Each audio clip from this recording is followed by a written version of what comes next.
Mummy તમાર જમવાની થાળી તૈયાર છે લ્યો.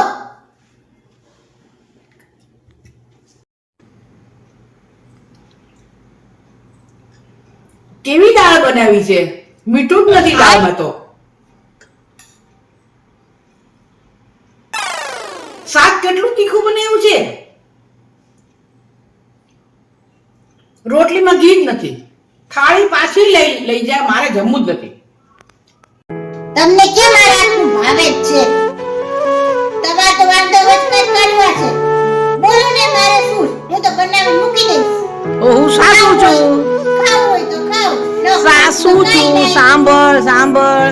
સાસુ છું, ગમે ઈ કહું. અરે રસોઈ તો એટલી સ્વાદિષ્ટ છે ને, શાક ને દાળ ને બધું તો બહુ સરસ બન્યું છે. પણ હું વખાણ ન કરું, હું તો સાસુ છું. વખાણ થોડા કરાય વહુના? વહુ તો માથે ચડી જાય વખાણ કરીએ તો.